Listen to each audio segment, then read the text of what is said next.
السلام عليكم ورحمة الله وبركاته. الحمد لله رب العالمين،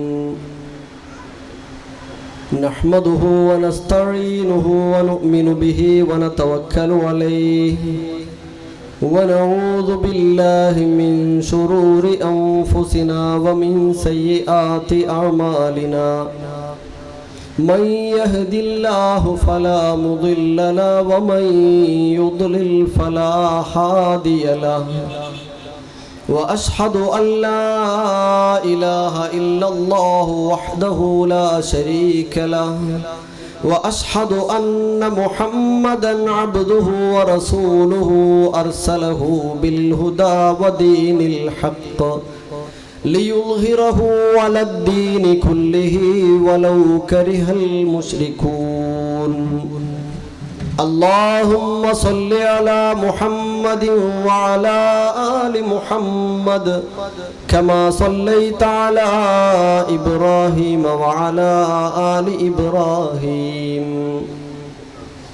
وبارك على محمد وعلى آل محمد كما باركت على إبراهيم إنك حميد مجيد. أما بعد فإن خير الحديث كتاب الله، وخير الهدي هدي محمد صلى الله عليه وسلم، وشر الأمور محدثاتها، وكل محدثة بدعة، وكل بدعة ضلالة، وكل ضلالة في النار. أيها المؤمنون والمؤمنات، أوصيكم وإياي بتقوى الله، ولا تموتن إلا وأنتم مسلمون.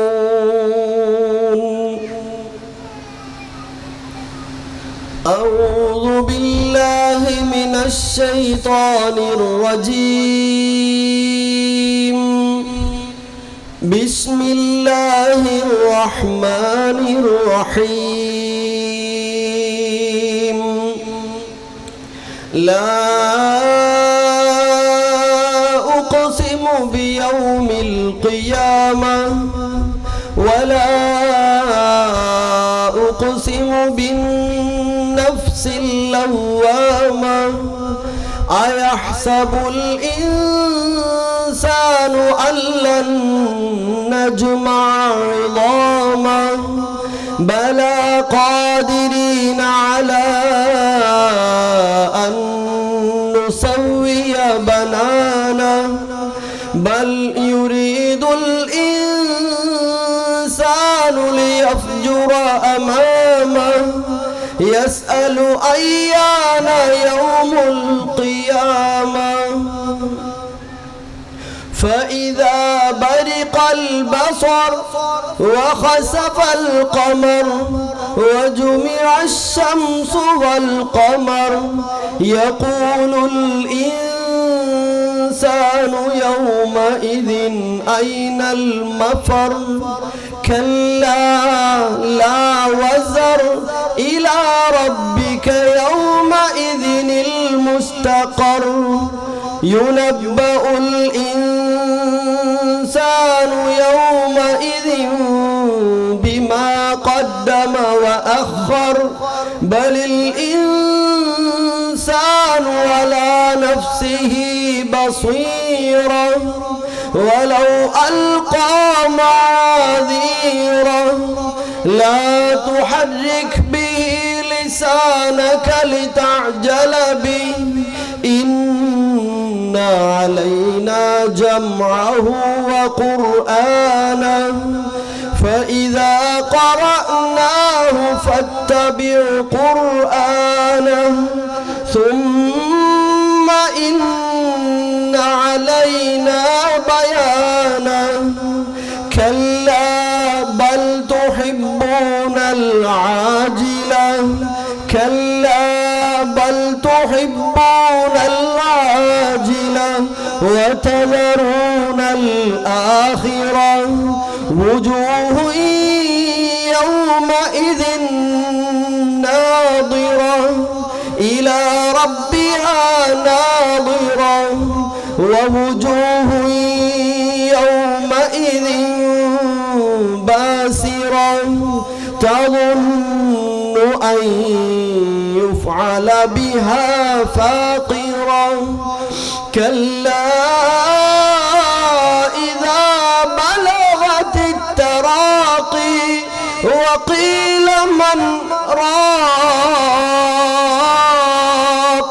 وظن أنه الفراق والتفت الساق بالساق إلى ربك يومئذ المساق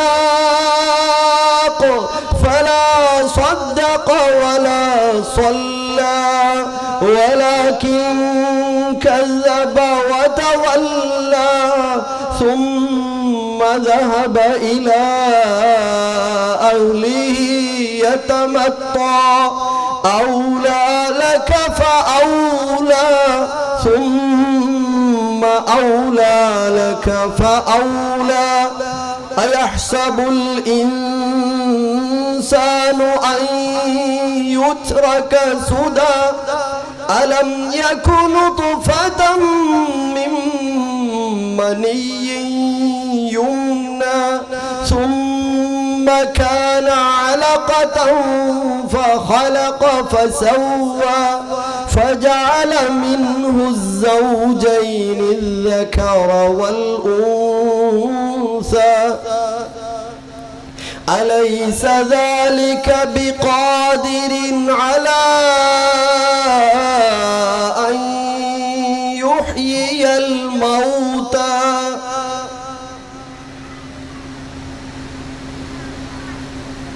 സ്നേഹ ബഹുമാനമുള്ള രക്ഷിതാക്കളെ, സഹോദരി സഹോദരങ്ങളെ, പ്രിയം നിറഞ്ഞ കുട്ടികളെ, അകലെ ഇരുന്ന് ശബ്ദം ശ്രവിക്കുന്ന സ്നേഹ സഹോദരി സഹോദരങ്ങളെ, പ്രപഞ്ചനാഥനായ പടച്ചറബിൻ്റെ സൂക്ഷ്മാലുക്കളായ ഇബാദുർ റഹ്മാന്റെ കൂട്ടത്തിൽ ഉൾപ്പെടാൻ ശ്രദ്ധയുണ്ടാകണമെന്ന് ആമുഖമായി ഓർമ്മപ്പെടുത്തുകയാണ്. ഏറെ സന്തോഷവാനാണ് ഞാൻ.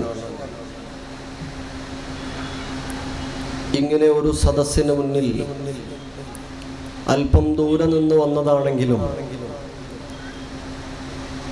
അള്ളാഹുവിൻ്റെ കലാമുമായി ബന്ധപ്പെട്ട അല്പം ചില കാര്യങ്ങൾ പറയാൻ അവസരം ലഭിച്ചു എന്നതിൽ സന്തോഷത്തിന് മാറ്റുകൂട്ടുന്ന കാര്യം, മറ്റേതൊരു വിഷയത്തിൽ നിന്നും വ്യത്യസ്തമായി അള്ളാഹുവിൻ്റെ കലാമിനെ സംബന്ധിച്ചാണ് പറയുന്നത്, ചർച്ച ചെയ്യുന്നത്, നിങ്ങൾ കേൾക്കാനിരിക്കുന്നത് എന്നതുകൊണ്ടാണ്. എനിക്ക് സമയം സത്യം പറഞ്ഞാൽ പരിമിതമാണെന്ന് ഞാൻ ഭയപ്പെടുന്നു. കഴിഞ്ഞ് 3-4 മണിക്കൂർ യാത്ര ചെയ്ത് അടുത്ത ഒരു പ്രോഗ്രാം കൂടെ ഉള്ളതുകൊണ്ട് ഞാൻ അല്പം സമയം കണിശത പാലിക്കും എന്ന് നിങ്ങളോട് ചോദിക്കുകയോ പറയുകയോ ഒക്കെ ചെയ്യാം. ഞാൻ എൻ്റെ വിഷയത്തിലേക്ക് കടക്കുന്നതിന് മുമ്പായി വിഷയവുമായി ബന്ധപ്പെട്ട അല്പം വരികൾ നിങ്ങളുടെ മുമ്പിൽ ആലപിക്കുന്നതിനു വേണ്ടി എൻ്റെ സുഹൃത്ത് അബ്ദുള്ള തിരൂർക്കാടിനോട് ആവശ്യപ്പെടട്ടെ. അബ്ദുള്ള തിരൂർക്കാട് പാടിയ ശേഷം നമുക്ക് നമ്മുടെ വിഷയത്തിലേക്ക് കടക്കാം.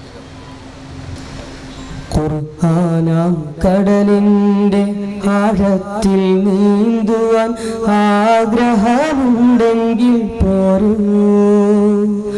കാണാൻ കാണാത്ത കാഴ്ചകൾ കാണിച്ചു തന്നു ഞാൻ കൂടെ വരാം കൂടെ പോരൂ ഖുർആനാം കടലിൻ്റെ ആഴത്തിൽ നീന്തുവാൻ ആഗ്രഹമുണ്ടെങ്കിൽ പോരൂ സ്വർഗത്തെ കാണുമ്പോൾ സ്വർണ്ണനൂലിൽ തീർത്ത കട്ടിലു കാണാം നമുക്ക് സ്വർഗത്തെ കാണുമ്പോൾ സ്വർണ്ണനൂലിൽ തീർത്ത കട്ടിലു കാണാം നമുക്ക് മുത്തുകൾ പോലുള്ള കുഞ്ഞുങ്ങൾക്കൊപ്പയാൽ ചുറ്റുന്ന കാഴ്ചകൾ കാണാം മുത്തുകൾ പോലുള്ള കുഞ്ഞുങ്ങൾക്കൊപ്പയാൽ ചുറ്റുന്ന കാഴ്ചകൾ കാണാം ഖുർആനാം കടലിൻ്റെ ആഴത്തിൽ നീന്തുവാൻ ആഗ്രഹമുണ്ടെങ്കിൽ പോരൂ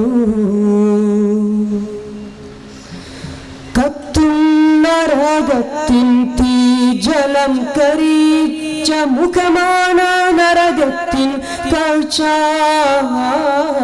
കത്തും നരകത്തിൻ തീജലം കരിച്ച മുഖമാണ് നരകത്തിൻ കാഴ്ച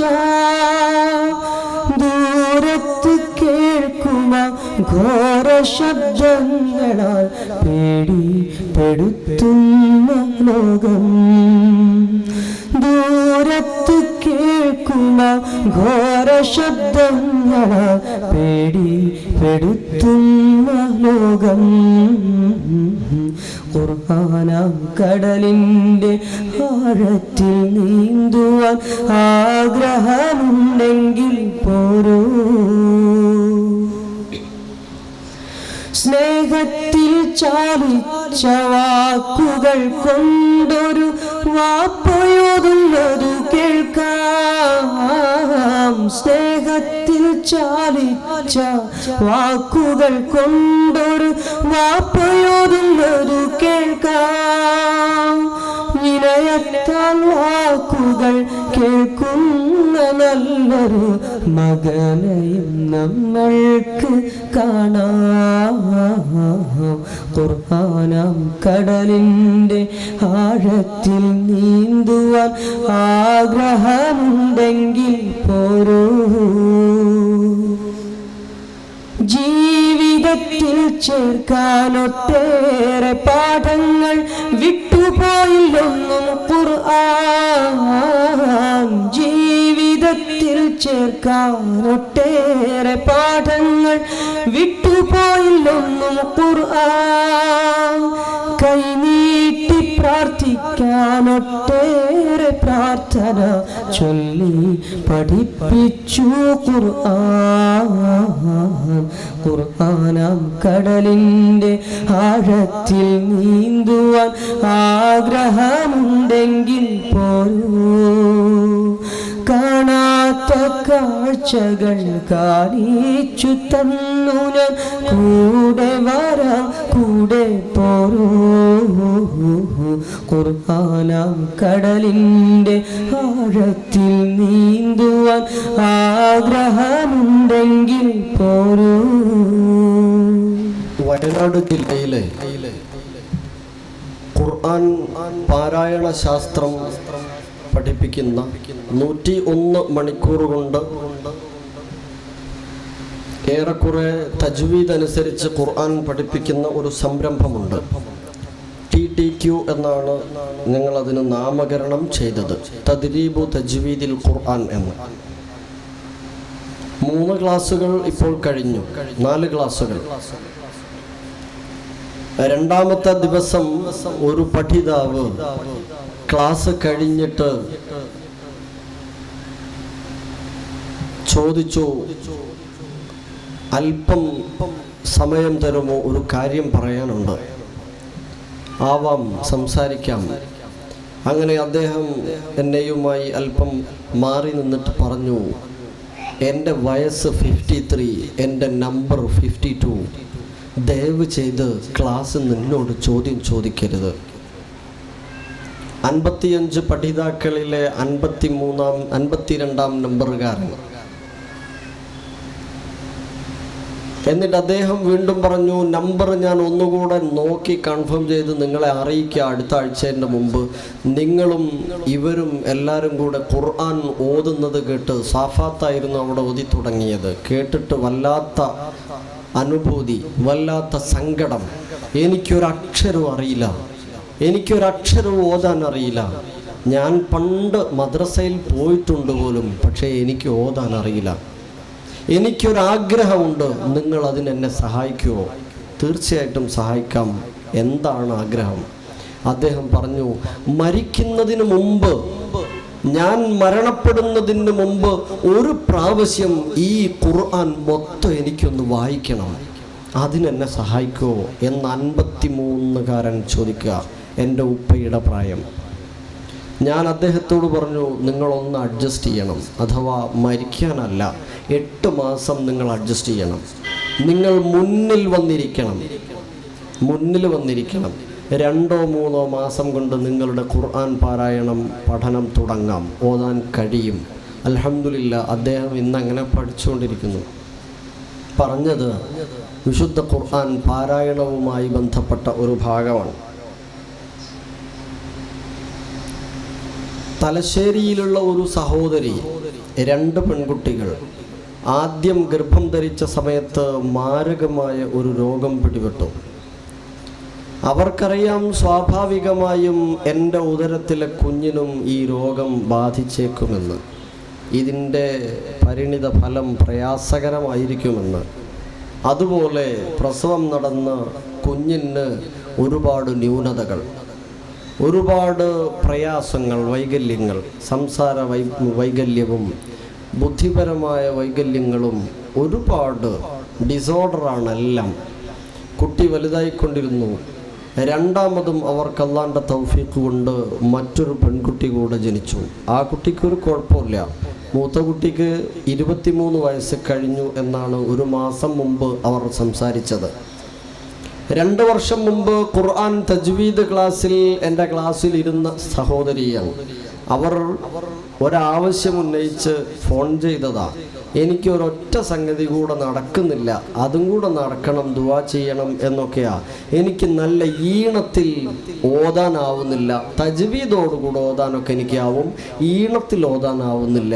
അത് പിന്നെ അള്ളാഹ് തരുന്നൊരു കഴിവാണല്ലോ എന്നും പറഞ്ഞു. എന്നിട്ട് അവർ പറഞ്ഞ അല്പം ചില കാര്യങ്ങളുണ്ട്. 20 മിനിറ്റ് സംസാരിച്ചു. ഞാൻ അതിൻ്റെ ചുരുക്കം മാത്രം പറയാം.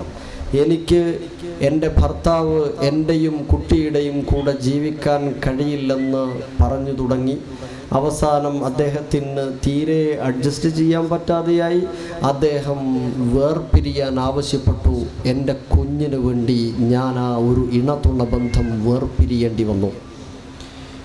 അതിലേറെ കഷ്ടതകൾ ആ കുഞ്ഞിനെയുമായി വൈദ്യശാസ്ത്രത്തിൻ്റെ മുമ്പിൽ ഒരുപാട് നെട്ടോട്ടമോടി ഞാൻ. അവിടെയൊക്കെ എനിക്ക് സമാധാനമായത് അള്ളാൻ്റെ കലാമാണ്, വിശുദ്ധ ഖുർആനാണ്. സഹോദരങ്ങളെ, താബിഈകളിൽ പ്രമുഖനായിരുന്ന സാബിത്തുൽ ബുനാനി റളിയല്ലാഹു അൻഹു, അദ്ദേഹം ഒരിക്കൽ പറഞ്ഞു, 20 വർഷമായി ഞാൻ വിശുദ്ധ ഖുർആൻ പഠിക്കാൻ കഷ്ടപ്പെടുകയായിരുന്നു. അവിടുന്ന് ഇങ്ങോട്ടിതാ ഞാൻ ഇന്ന് വരെ സുന്ദരമായി ജീവിച്ചുകൊണ്ടിരിക്കുന്നു, അതിൻ്റെ സുഖം അനുഭവിക്കുന്നു.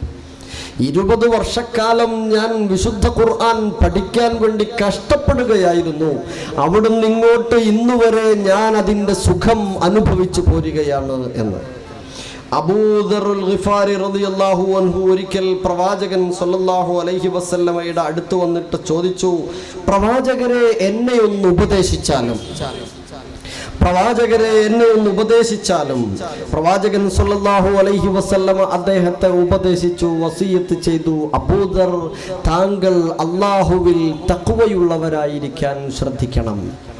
അബൂദർ റളിയല്ലാഹു അൻഹു രണ്ടാമതും ചോദിച്ചു, പ്രവാചകരെ താങ്കൾ എന്നെ ഇനിയും ഉപദേശിച്ചാലും. പ്രവാചകൻ വീണ്ടും ഉപദേശിച്ചു, താങ്കൾ സൂക്ഷ്മതയുള്ളവനാവുക, ദിനവും അള്ളാഹുവിൻ്റെ വിശുദ്ധ ഖുർആൻ പാരായണം ചെയ്യുകയും വേണം.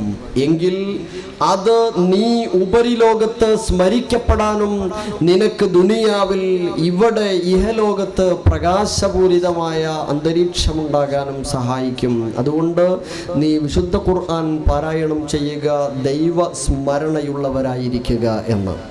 സഹോദരങ്ങളെ, മനുഷ്യരെ മൂന്നായി നമുക്ക് തരംതിരിക്കാം. മനുഷ്യരെ മൂന്നായിട്ട് തരംതിരിക്കാം. ഈ മൂന്നിൽ എവിടെയെങ്കിലും ആയിരിക്കും എല്ലാ ആളുകളും. ഒന്ന് മുഅ്മിനുകളാണ്, വിശ്വാസികളായ ആളുകൾ. രണ്ടാമതൊരു വിഭാഗം കാഫിറുകളാണ്, ഈ സത്യവിശ്വാസം ഉൾക്കൊള്ളാത്ത നിഷേധിച്ചിട്ടുള്ള ആളുകൾ. മൂന്നാമതൊരു വിഭാഗം വിശ്വാസികളുടെ കൂട്ടത്തിൽ തന്നെയാണ്, പക്ഷേ അവർ കാപ്പട്യം കാണിക്കുന്നവരാണ്, നിഫാഖ്, മുനാഫിക്കുകളായ ആളുകൾ. ഇവിടെ എവിടെയെങ്കിലും ആയിരിക്കും മനുഷ്യരൊക്കെ. ഒന്നുകിൽ മുഅ്മിനായിരിക്കും, അല്ലെങ്കിൽ കാഫിറായിരിക്കും, അല്ലെങ്കിൽ അതിനിടക്കൊരു നിഫാഖായിട്ടായി മുനാഫിഖായിട്ടായിരിക്കും ഉണ്ടാവുക. ഇവിടെ ഈ വിശ്വാസികളായ ആളുകളെ പ്രവാചകൻ പല സന്ദർഭങ്ങളിൽ പലതായി തരംതിരിച്ചിട്ടുണ്ട്. ഒരു സന്ദർഭത്തിൽ പ്രവാചകൻ പറഞ്ഞു, മുഅ്മിനുകൾ രണ്ട് വിധമുണ്ട്. രണ്ട് വിധത്തിൽ മുഅ്മിനുകളെ കാണാം. ഞാനും നിങ്ങളും ഇത് പറയുമ്പോൾ ഞാൻ എന്നെക്കുറിച്ചും നിങ്ങൾ ഓരോരുത്തരെ കുറിച്ചും ആലോചിക്കണം. ഒരു ക്യാമ്പ് നടത്തി അവസാനിപ്പിച്ച് കേട്ട് അതിന് മാർക്കിട്ട് പോകുന്നതിൽ നിന്ന് വ്യത്യസ്തമായി നമുക്ക് അങ്ങനെ ഒന്ന് ആലോചിക്കാം. ഞാൻ എന്നെക്കുറിച്ച് ചിന്തിക്കുവാനുള്ള സന്ദർഭമായി ഇതിനെ കണക്കാക്കുന്നു. നിങ്ങൾ ഓരോരുത്തരും. ഒന്നാമത്തെ വിഭാഗം, അവരുടെ സാന്നിധ്യവും അസാന്നിധ്യവും സന്തോഷദായകമായിരിക്കും. നാടിനും കുടുംബത്തിനും അയൽപ്പക്കത്തിനും സ്ഥാപനത്തിനും എവിടെയും മഹല്ലിലൊക്കെ അവരവിടെ ഉണ്ടെങ്കിലും ഇല്ലെങ്കിലും അത് നാടിന് ഗുണം ചെയ്യും. രണ്ടാമത്തെ വിഭാഗം വിശ്വാസികളോ, അവർ ഇവരെ പോലെ പൂർണ്ണമായും എപ്പോഴും ഗുണം ചെയ്തു കൊള്ളണം എന്നില്ല. നാട്ടിലുള്ളപ്പോൾ ഒരുപക്ഷെ അവരെ സമീപിച്ചാൽ കാര്യങ്ങളുണ്ടാകും. അവർ കണ്ടറിഞ്ഞ് വന്ന് ചോദിച്ചറിഞ്ഞ് പ്രയാസങ്ങളെ ദൂരീകരിക്കാനോ സൽ സംരംഭങ്ങളിൽ പങ്കെടുക്കാനോ അവരുണ്ടാകില്ല. ആള് നല്ല മനുഷ്യൻ തന്നെയാ, വിശ്വാസി തന്നെയാ, പക്ഷേ അയാളുടെ അടുത്ത് അവിടേക്ക് ചെല്ലണം, ചോദിക്കണം, ഒരുപാട് പറഞ്ഞു നോക്കണം, എങ്കിലൊക്കെ കാര്യം നടക്കുള്ളൂ. അങ്ങനെയുള്ള വിശ്വാസികളായ രണ്ടാമതൊരു വിഭാഗം. പ്രവാചകൻ അതിനെ സൂചിപ്പിച്ചത് മസലുൽ മുഅ്മിനില്ലദീ യഖറഉൽ ഖുർആൻ, ഖുർആനിനെ മാനദണ്ഡമായി വെച്ചിട്ടാണ് രണ്ടായി തിരിച്ചത്. വിശുദ്ധ ഖുർആൻ വായിക്കുന്ന അഥവാ അർത്ഥബോധത്തോടുകൂടെ പഠനം നടത്തുന്ന ഒരു വിഭാഗം ആളുകൾ, അവർ ഉത്റുജ്ജ പോലെയാണ്, അഥവാ ഒരു ഫ്രൂട്ടാണ് ഉത്റുജ്ജ എന്നത്. ഉത്റുജ്ജ പോലെയാണ്. എന്താണ് അതിന്റെ പ്രത്യേകത? റീഹുഹാ ത്വയ്യിബുൻ വതുമുഹാ ത്വയ്യിബുൻ, അത് സുഗന്ധമുള്ളതാണ്, സ്വാദിഷ്ടമാണ്. എന്നാൽ വമസലുൽ മുഅ്മിനില്ലദീ ലാ യഖറഉൽ ഖുർആന, വിശുദ്ധ ഖുർആനുമായി അധികം ബന്ധമില്ലാത്ത, വിശുദ്ധ ഖുർആനിനെ ആഴത്തിൽ വായിച്ചുൾക്കൊണ്ടിട്ടില്ലാത്ത വിശ്വാസിയുടെ ഉപമ കമസലി തംറ, കാരക്ക പോലെയാണ്. നമുക്കറിയാം ലാ റീഹ ലഹ, അതിന് പ്രത്യേകമായ വാസനയൊന്നുമില്ല. കാരക്കൊക്കെ ഈത്തപ്പഴത്തിന് പ്രത്യേകമായ വാസനയൊന്നുമില്ല, സംഗതി നല്ല ടേസ്റ്റിയാണ്. നല്ലതാണ്, സ്വാദിഷ്ടമാണ്. ഇതുപോലെ ഉത്റുജ്ജ അടുത്തുണ്ടെങ്കിൽ, അതല്ലെങ്കിൽ അത് വിൽപ്പന നടത്തുന്ന സ്ഥലത്ത് പരിസരത്തുള്ളവർക്കൊക്കെ സുഗന്ധം ലഭിക്കും. അത് വാങ്ങി തൊലി പൊളിച്ച് കഴിച്ചാൽ അതിലേറെ സ്വാദിഷ്ടമായിരിക്കും. എന്നാൽ ഈത്തപ്പഴത്തെ സംബന്ധിച്ചിടത്തോളം അങ്ങനെയല്ല. വിദേശത്തായിരുന്നാലും ആ നാട്ടിലായിരുന്നാലും ആ മഹല്ലിലെയും പരിസരത്തെയും അനാഥരെയും അഗതികളെയും വിധവകളായ ആളുകളെയും പ്രയാസപ്പെടുന്ന ആളുകളുടെയും ഒക്കെ എല്ലാ പരിവട്ടങ്ങളും വിഷമങ്ങളും കണ്ടറിഞ്ഞ് വേണ്ടതെല്ലാം ചെയ്തു കൊടുക്കാൻ എല്ലാ കാര്യങ്ങളും ചെയ്യും. ഒന്നാമത്തെ വിഭാഗം മുഅ്മിനുകൾ, അവർ ഖുർആൻ പഠിച്ചവരാണ്. രണ്ടാമത്തെ വിഭാഗം അങ്ങനെ കണ്ടറിഞ്ഞ് ഒന്നും ചെയ്യില്ല. സഹോദരങ്ങളെ, സഹോദരികളെ, മറ്റൊരു റിപ്പോർട്ടിൽ വയഅമലു ബിഹി എന്ന് തന്നെയാണ് വന്നിട്ടുള്ളത്. വിശുദ്ധ ഖുർആൻ അമലായി സ്വീകരിക്കുന്ന ആളുകൾ എന്ന്. ഖുർആനിനെ കുറിച്ച് അല്പം ചില കാര്യങ്ങൾ നമ്മളൊന്ന് ആലോചിക്കേണ്ടതുണ്ട്. മാനവകുലത്തിനാകമാനം മാർഗദർശനം നൽകാൻ കെൽപ്പുറ്റ മഹത് ഗ്രന്ഥമാണ് വിശുദ്ധ ഖുർആൻ എന്ന് ആദ്യം മനസ്സിലാക്കണം. മനുഷ്യർക്ക് മുഴുവനും സന്മാർഗ ദർശനം നൽകാൻ, മനുഷ്യന്റെ ആണാവട്ടെ പെണ്ണാകട്ടെ കുട്ടിയാകട്ടെ മുതിർന്നവരാകട്ടെ എല്ലാവരുടെയും ജീവിതത്തിന്റെ നിഖില മേഖലകളിലേക്കും കൃത്യമായ വഴിവെളിച്ചം നൽകാൻ കഴിയുന്ന ഗ്രന്ഥം. ഒരു വ്യക്തിയുടെ ജീവിതത്തിൽ അനിർവചനീയമായി അവർ അനുഭവിച്ചേക്കാവുന്ന പ്രയാസങ്ങളും ദുരിതങ്ങളും എന്തൊക്കെയുണ്ടോ അവിടെയെല്ലാം പരിഹാര മാർഗം എന്താണെന്ന് വ്യക്തമായി ലളിതമായി കാണിച്ചു നൽകുന്ന മഹത് ഗ്രന്ഥമാണ് പരിശുദ്ധ ഖുർആൻ. നമ്മുടെ കരങ്ങളിലുള്ള, നമ്മുടെ വീട്ടിലുള്ള ഗ്രന്ഥം എന്ന് മനസ്സിലാക്കണം. ജീവിതത്തിൽ, ദൈനംദിന ജീവിതത്തിൽ അല്ലാഹുവിൽ നിന്നുള്ള നിഅമത്തുകളും ബർക്കത്തുകളും വർദ്ധിച്ച തോതിൽ ലഭിക്കണമെങ്കിൽ അതിന് ഏത് മാർഗങ്ങളാണ്, ഏത് വഴിയിലൂടെയാണ് സഞ്ചരിക്കേണ്ടത് എന്ന് വളരെ വ്യക്തമായി സൂചനകൾ നൽകുന്ന, പാഠങ്ങൾ നൽകുന്ന പരിശുദ്ധ മഹത് ഗ്രന്ഥമാണ് വിശുദ്ധ ഖുർആൻ. അതിലൊക്കെ അപ്പുറം പാരായണത്തിനും അർത്ഥം പഠിക്കുന്നതിനും മനഃപ്പാഠമാക്കുന്നതിനും അതിലേറെ പ്രാവർത്തികമാക്കി ജീവിക്കുന്നതിനും ഏറെ പ്രതിഫലാർഹമായ സവിശേഷമായ ഗ്രന്ഥമാണ് വിശുദ്ധ ഖുർആൻ. വിശുദ്ധ ഖുർആനിനെ കുറിച്ച് പടച്ച റബ്ബ് സുബ്ഹാനഹു വ തആല 4-ാം അധ്യായം സൂറത്തുൻ നിസായിലെ 174, 175 വചനങ്ങളിലൂടെ ഓർമ്മപ്പെടുത്തിയത് നമുക്കൊന്ന് പരിശോധിക്കാം. അല്ലാഹു ഇങ്ങനെ പറയുന്നു: യാ അയ്യുഹൻ നാസു ഖദ് ജാഅകും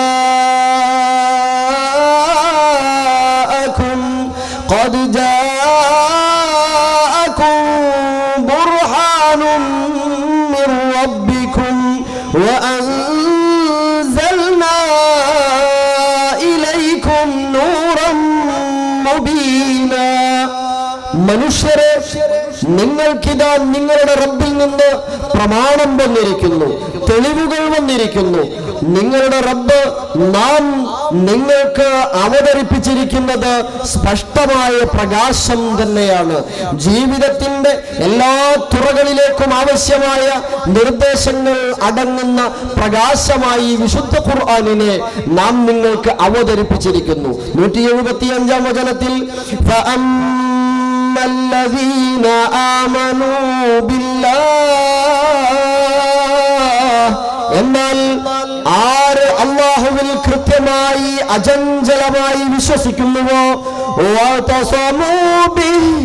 അതിനെ മുറുകെ പിടിക്കുകയും ചെയ്യുന്നുവോ, ഫസയുദ്ഖിലുഹും ഫീ റഹ്മത്തിൻ മിൻഹു വഫദ്ൽ, അല്ലാഹുവിന്റെ ഫദ്ലിലേക്ക്, ഔദാര്യത്തിലേക്ക്, അല്ലാഹുവിന്റെ കാരുണ്യത്തിലേക്ക് അവൻ അവരെ പ്രവേശിപ്പിക്കുക തന്നെ ചെയ്യും. വയഹ്ദീഹിം ഇലൈഹി സിറാതൻ മുസ്തഖീമാ, എന്നിട്ട് അവരെ ഏറ്റവും ശരിയായ പാതയിലൂടെ നയിക്കുകയും ചെയ്യും എന്ന്. സഹോദരങ്ങളെ, നേരത്തെ തൊട്ടു മുമ്പ് കഴിഞ്ഞുപോയ വിഷയത്തിൽ സൂചിപ്പിക്കപ്പെട്ടതും സ്വർഗത്തിലേക്ക് പോകുന്ന കുടുംബാന്തരീക്ഷത്തെ സംബന്ധിച്ചാണ്. അതിനുള്ള വഴികളിൽ വെളിച്ചം വീശാൻ കഴിയുന്ന ഗ്രന്ഥമാണെന്ന് നമുക്കതിനോട് ചേർത്ത് ഇവിടെ വായിക്കാം.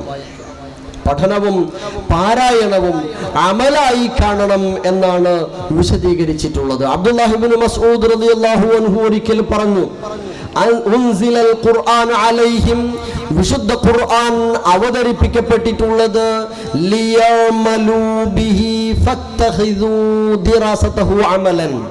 വിശുദ്ധ ഖുർആൻ അവതീർണമായത് നാം അതുകൊണ്ട് പ്രവർത്തിക്കാൻ വേണ്ടിയാണ്. അതുകൊണ്ട് നിങ്ങൾ അതിന്റെ പഠനത്തെ, പഠന സംരംഭങ്ങളെ ഒരു അമലായി മാറ്റാൻ വേണ്ടി സ്വീകരിക്കണം. ഖുർആൻ പഠിക്കുന്നത്, വായിക്കുന്നത് എന്തിനു വേണ്ടിയായിരിക്കണം? ലിയഅമലൂ ബിഹി, പ്രവർത്തിക്കാൻ വേണ്ടിയാണ്. ഒരായത്ത് പഠിച്ചാൽ അത് പ്രവർത്തനമായി രൂപാന്തരപ്പെടണം. ആ ആയത്തിൽ പറഞ്ഞ അർത്ഥതലങ്ങൾ, ആശയം എൻ്റെ ജീവിതത്തിൽ, ആ പഠിതാവിൻ്റെ അന്നു മുതലുള്ള ജീവിതത്തിൽ കാണണം, ഏത് വിഷയങ്ങളായിരുന്നാലും. എന്നിട്ട് അദ്ദേഹം സൂചിപ്പിച്ചു, ഇന്ന അഹദകും ലയഖറഉൽ ഖുർആന, നിങ്ങൾ ഓരോരുത്തരും വിശുദ്ധ ഖുർആനിനെ പാരായണം ചെയ്യുന്നു, മിൻ ഫാത്തിഹതിഹി ഇലാ ഖാതിമിഹി, അതിന്റെ പ്രാരംഭം മുതൽ അവസാനം വരെയും, മാ യുസ്ഖിതു മിൻഹു ഹർഫൻ, ഒരു ഹർഫിനെയും നിങ്ങൾ വിട്ടുപോകുന്നില്ല, ഫഖദ് അസ്ഖതൽ അമല ബിഹി, നിങ്ങൾ അതിന്റെ ഒരു അമലിനെ നഷ്ടപ്പെടുത്തുന്ന വിധത്തിലല്ലാതെ. നിങ്ങൾ ഒരക്ഷരം വിട്ടുപോയാൽ ഖുർആനിൽ നിന്ന് നിങ്ങൾക്ക് സ്വാംശീകരിക്കേണ്ട ഒരു അമൽ നഷ്ടമായി പോകുമെന്ന്. അതുകൊണ്ട് വളരെ കൃത്യമായി അർത്ഥബോധത്തോടുകൂടെ വിശുദ്ധ ഖുർആനിനെ പാരായണം ചെയ്യണം എന്ന്. ഒന്നുകൂടെ, വിശുദ്ധ ഖുർആനിന്റെ പാരായണം കേവലം പാരായണവും പാരായണത്തിലെ ആസ്വാദനവുമായി ഒതുക്കി തീർക്കാതെ, കേവലം പഠനവും ചർച്ചയും സെമിനാറുകളും സിമ്പോസിയങ്ങളുമായി ഒതുക്കി നിർത്താതെ, അത് ജീവിതത്തിന്റെ പ്രവൃത്തി പഥങ്ങളിലേക്ക് വരുമ്പോഴാണ് ഖുർആൻ ആസ്വദിക്കാൻ കഴിയുന്നത്, ശ്രവണമാധുര്യം പോലെ അത് അനുഭവിക്കുവാനും കഴിയുന്നത് എന്നത് ഞാനും നിങ്ങളും അടിവരയിട്ട് മനസ്സിലാക്കണം. ഇമാം തബരി റഹ്മത്തുള്ളാഹി അലൈഹി വിശദീകരിച്ച ഒരു കാര്യമുണ്ട്, വളരെ ഗൗരവമായ വിഷയമാണ്. ശ്രദ്ധിക്കണേ സഹോദരി സഹോദരങ്ങളെ. ഇന്നി ലഅജബു മിമ്മൻ ഖറഅൽ ഖുർആന വലം യഅലം തഅവീലഹ്. അർത്ഥം എന്താണെന്നറിയാതെ ഞാൻ ഈ വായിച്ചു തീർത്തു പോകുന്നത്, ഓതി തീർത്തു പോകുന്ന വചനങ്ങൾ എന്താണെന്നറിയാതെ ഉരുവിട്ട് മാത്രം പോകുന്ന ആളുകളുടെ കാര്യത്തിൽ ഞാൻ അത്ഭുതപ്പെടുകയാണ്, ആശ്ചര്യപ്പെടുകയാണ്. കൈഫ യതലദ്ദദു ബിഖിറാഅതിഹി, അവരെങ്ങനെയാ ഇത് ഓതി ആസ്വദിക്കുക? ഇത് ഓതിയിട്ട് ആസ്വദിക്കാൻ കഴിയും